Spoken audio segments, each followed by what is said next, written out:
હવે આ જે લેટરલ એન્ટ્રી છે એ હું તમને એકદમ સાદી ભાષામાં સમજાવવાની કોશિશ કરીશ।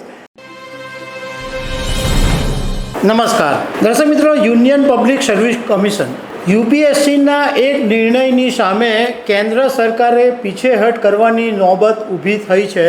યુપીએસસીએ લેટરલ એન્ટ્રી દ્વારા એપોઇન્ટમેન્ટનો જે ઓર્ડર આપેલો એ ઓર્ડર રદ કરી દેવામાં આવ્યો છે અને કેન્દ્રીય મંત્રી જીતેન્દ્રસિંહે યુપીએસસીના ચેરમેનને પત્ર લખીને જાણ કરી છે કે પીએમ મોદીના આદેશ ઉપર આ નિર્ણય લેવામાં આવેલો છે, એટલે લેટરલ એન્ટ્રીનો જે એપોઇન્ટમેન્ટ છે નો ઓર્ડર છે એ રદ કરી દેવામાં આવે। તો આના વિશે હું તમારી સાથે વાત કરીશ। મારું નામ રાજેશ શાહ છે અને તમે જોઈ રહ્યા છો ખબરછે.com। દર્શક મિત્રો, યુપીએસસીએ 17 ઓગસ્ટે લેટરલ એન્ટ્રી ભરતી માટે જાહેર ખબર આપી હતી અને એની અંદર 45 જગ્યાઓ ભરવાની હતી। હવે આ જ્યારે ઇસ્યુ સામે આવ્યો કે લેટરલ એન્ટ્રી દ્વારા 45 અધિકારીઓની ભરતી કરવાની છે, ત્યારે કોંગ્રેસ નેતા અને લોકસભાના વિપક્ષ નેતા રાહુલ ગાંધીએ વિરોધ નોંધાવ્યો અને એક્સ પ્લેટફોર્મ ઉપર રાહુલ ગાંધીએ એવું લખ્યું હતું કે લેટરલ એન્ટ્રી દ્વારા એસસી એસટી અને ઓબીસીના જે અધિકારો છે એ ખુલ્લે આમ છીનવાઈ રહ્યા છે અને મોદી સરકાર આરએસએસના લોકોની જાહેર સેવક તરીકે ભરતી કરી રહી છે, આવો આરોપ રાહુલ ગાંધીએ લગાવ્યો। અને રાહુલ ગાંધીના આરોપ પછી સરકારે પીછેહટ કરવી પડી અને કેન્દ્રીય મંત્રી જીતેન્દ્રસિંહે યુપીએસસીના ચેરમેન પ્રીતિ સુદાનને પત્ર લખ્યો અને લેટરલ એન્ટ્રી દ્વારા એપોઇન્ટમેન્ટનો જે ઓર્ડર છે એ રદ કરવાનું કીધું અને જીતેન્દ્રસિંહે કીધું કે પીએમ મોદીના આદેશ પછી આ નિર્ણય લેવામાં આવ્યો છે। હવે આ જે લેટરલ એન્ટ્રી છે એ હું તમને એકદમ સાદી ભાષામાં સમજાવવાની કોશિશ કરીશ કે યુપીએસસીની જે પરીક્ષા હોય છે એટલે જે સ્પર્ધાત્મક પરીક્ષા એ એકદમ ટફ પરીક્ષા હોય છે અને એની અંદર ઘણા બધા પ્રોસેસમાંથી પસાર થવું પડે, પ્રિલિમિનરી ટેસ્ટ, ઇન્ટરવ્યૂ અને એવી ઘણી બધી પ્રોસેસ છે એમાંથી પસાર થવું પડે।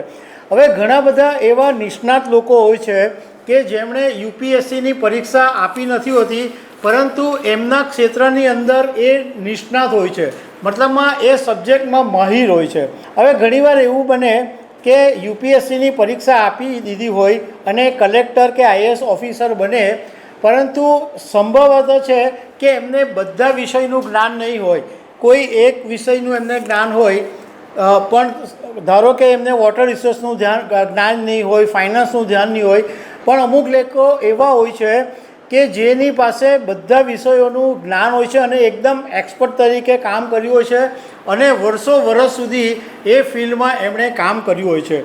એટલે એવા લોકોને સીધા ભરતી કરવામાં આવે। એમણે આઈએએસ યુપીએસસીની પરીક્ષા નહીં આપી હોય, આઈએએસ નહીં બન્યા હોય, તો પણ એમને સીધા એની અંદર પરીક્ષામાં ભરતી કરવામાં આવે અને આની અંદર સલાહકાર તરીકે ભરતી કરવામાં નહીં આવે, કારણ કે સલાહકાર તરીકે એવું બને કે બધા સલાહ માને નહીં પણ માને, પરંતુ એમને એક સરકારી અધિકારી તરીકેની સત્તા આપવામાં આવે તો એ બહુ સારું કામ એમાંથી નીકળી શકે। હવે એની અંદર joint secretary, director, deputy secretary આવી બધી જે પોસ્ટ હોય છે એમાં સીધી એમની ભરતી કરવામાં આવે છે, એટલે સીધા એમ કહી શકાય કે સીધા જ એમને આઈએએસ બનાવી દેવામાં આવે છે।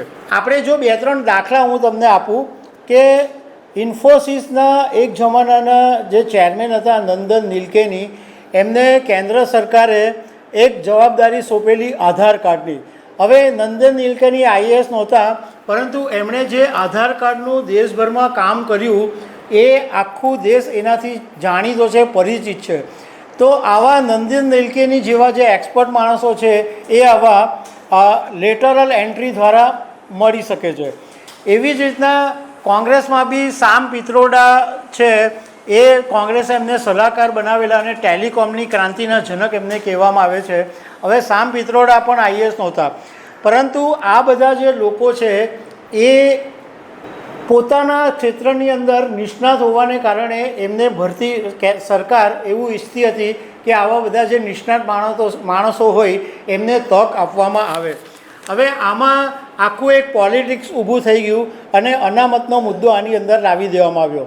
એટલે રાહુલ ગાંધી એવો આરોપ લગાવ્યો કે ભાઈ આની અંદર જે SC ST અને OBCનો અનામત છે એ છીનવાઈ જશે, કારણ કે આની અંદર તો જે યોગ્ય માણસ હોય એને લેવામાં આવે, એમાં કોઈ અનામત તો આવે નહીં વચ્ચે.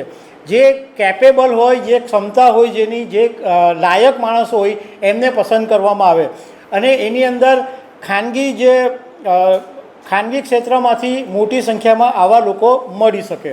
ભાજપના નેતાઓએ એવો આરોપ લગાવ્યો છે, જે ભાજપના કાયદા મંત્રી છે અર્જુન મેઘવાલ, એમણે રાહુલ ગાંધીને જવાબ આપતા એવું લખ્યું છે કે ભાઈ આ જે લેટરલ એન્ટ્રી છે ને એની તો શરૂઆત કોંગ્રેસે જ કરેલી હતી અને લેટરલ એન્ટ્રી દ્વારા જ પૂર્વ પ્રધાનમંત્રી મનમોહનસિંહ 1976માં નાણાં સચિવ બનેલા, મોન્ટેગસિંહ અહલુવાલિયા પ્લાનિંગ કમિશનના ડેપ્યુટી કમિશનર બનેલા, ડેપ્યુટી ચેરમેન બનેલા અને સોનિયા ગાંધીને નેશનલ એડવાઇઝરી કાઉન્સિલના ચીફ બનાવવામાં આવેલા.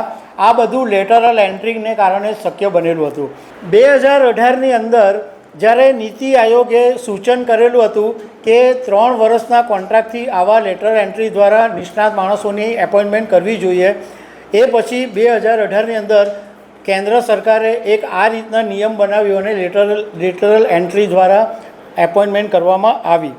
હવે પ્રશાંત કિશોરને તમે જાણતા હશો કે જે રાજકીય નિષ્ણાત તરીકે એમનું નામ છે અને એમણે એક ઇન્ટરવ્યૂની અંદર એવું કીધેલું હતું, એમને એમ પૂછવામાં આવ્યું કે તમે પ્રધાનમંત્રી નરેન્દ્ર મોદીની સાથે હતા તો તમે પ્રધાનમંત્રી નરેન્દ્ર મોદીનો સાથ કેમ છોડી દીધો? તો એમણે એમ કીધું કે હું લેટરલ એન્ટ્રી દ્વારા ઘણા બધા એવા એક્સપર્ટોને સરકારમાં લાવવા માંગતો હતો કે જેને કારણે દેશનો વિકાસ શક્ય થાય, એ દેશનો વિકાસ થાય, કારણ કે આ બધા માણસો એમના ક્ષેત્રની અંદર જાણકાર હોય છે. પણ તે વખતે પ્રધાનમંત્રી નરેન્દ્ર મોદીએ આ વાત સાથે સંમત નહીં થયા. એમણે કેટલાક લોકોને લેટર એન્ટ્રી દ્વારા લીધા બી ખરા, પરંતુ જે મોટા પાયે મારે લેવાની વાત હતી એ એમણે માન્ય નહીં રાખી અને એને કારણે મારે એમનાથી જુદા થવું પડ્યું. તો દર્શક મિત્રો, આવી અનેક વાતો સાથે અમે તમને મળતા રહીશું. Thank you very much.